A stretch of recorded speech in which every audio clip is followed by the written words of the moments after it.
Hey guys, Level Cap here, and this week in gaming, we got new info about Battlefield Portal, Halo Infinite's multiplayer preview had a rough launch, Activision Blizzard has some serious problems, and much more.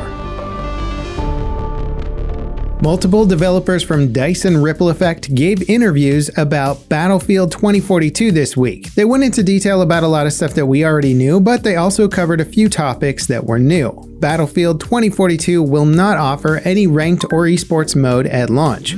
DICE dabbled with esports modes in Battlefield 1's Incursions mode. Data mining of Battlefield 5 revealed a potential esports mode, but it never saw the light of day, and Battlefield players have always been wondering if esports will be officially supported in the franchise. A developer from Ripple Effect says that they might add a ranked or competitive mode to Battlefield 2042 if there's interest from players. That said, there's really nothing stopping players from creating their own competitive modes using Battlefield Portal. Players can use Portal to edit game modes and host password-protected servers, so it's very likely we'll see Battlefield 2042 community tournaments. It would be great to see a competitive mode developed by players using Portal added to the game as an officially supported mode at some point. One feature DICE are implementing is persistent bans on custom servers. Battlefield 5's community game system lets server admins ban players, but the bans only lasted as long as the server was active. This made it impossible to keep known cheaters out of matches. Portal's bans were persistent. If you ban a player from one Portal server, they'll be banned from every new server that you create. And hopefully this will allow players to police hackers on their own a bit more, since the hackers stole source code from the Frostbite engine from EA. The hackers say that they have an exploit that works on most Frostbite titles. There's a big concern that cheaters may descend on Battlefield 2042 like never before because of that leak. Portal's persistent bans may help players get by. The Halo Infinite multiplayer technical preview got off to a rough start. Invited players were unable to redeem their access codes for the test. Servers went down almost instantly. Matchmaking has known bugs preventing players from consistently joining matches, and there's also some big performance issues and gameplay bugs. But despite all of that, it's actually proving to be very popular with those who are playing it. Most say 343 have crafted a satisfying multiplayer that stays true to Halo's legacy titles while updating it for the modern generation of gamers. Since launch, 343 have ironed out most of the behind-scenes issues with the servers. If you have access to the test, you should be able to hop in and start playing without issue. That said, they haven't fixed any bugs or problems with the game itself. Today's update for the test included a new map called Recharge, and it upped the bot difficulty to ODST level. Unfortunately for 343, the test build has also leaked key details about Infinite's campaign. These details include plot points, objectives, the ending of the story, and more. Of course, I'm not going to be sharing any of the spoilers here, but just beware that people are sharing them on social media, so just watch out. If you're looking for a more in-depth look at the multiplayer preview, be sure to check out our video on it. The state of California filed a lawsuit against Activision Blizzard that makes some very serious allegations. Investors found evidence of rampant sexual harassment, abuse, sexism, and more during their 2-year investigation. They even uncovered a situation where a female employee took her own life after being assaulted during a company getaway. Activision Blizzard dismissed the allegations in their initial statement, calling the lawsuit irresponsible behavior from unacceptable state bureaucrats that are driving many of the state's businesses out of California. In response, employees staged a walkout to this statement. CEO Bobby Kotick issued a company-wide open letter calling the company's initial response tone deaf. Despite his letter making several promises to improve the company and take allegations seriously, employees were unsatisfied with the response. They criticized it in a response of their own that says Kotick's letter ignores most of their demands.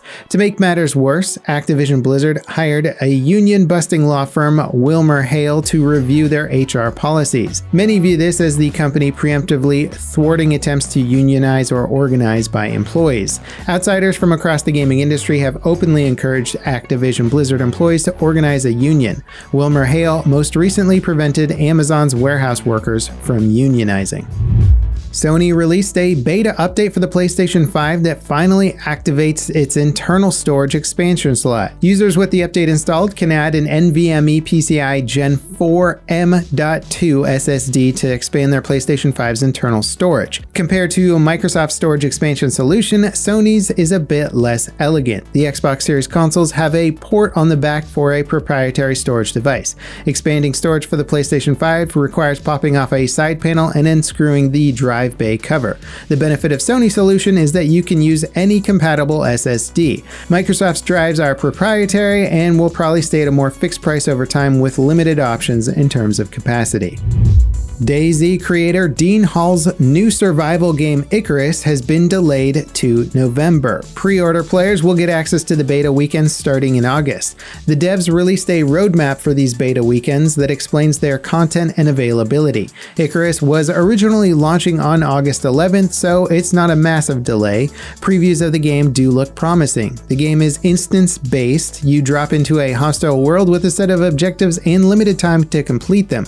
The goal is to extract before time runs out. Surviving requires a mix of gathering resources, base building, and fighting off the wildlife. Destiny 2's crossplay system is going live with the Season 15 update on August 24th. The system will allow players on PC and console to team up to compete in PvE events and play in PvP matches. Voice chat won't be available at launch between platforms. Cross-platform parties will be matched against PC players if someone in the party is playing on PC.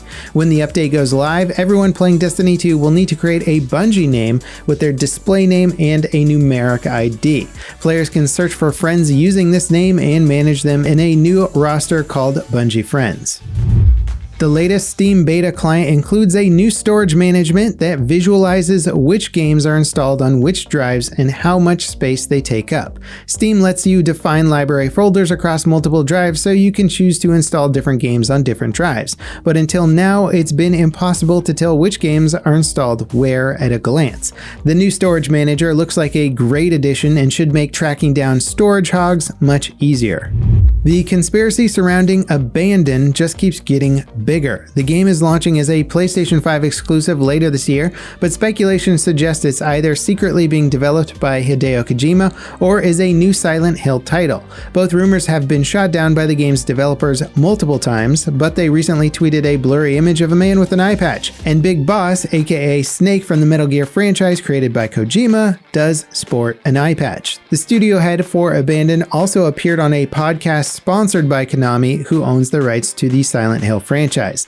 They have since updated the promotions for the podcast twice. The first edit changed the sponsor to Bloober Team. The second changed it to Bloober Team and Konami. Before we get to our final story this week, I just wanted to say thank you so much for tuning in. We hope you're enjoying our mix of gameplay videos and news content. Let us know in the comments what videos you would like to see more of, and we'll be back on Monday with a new upload.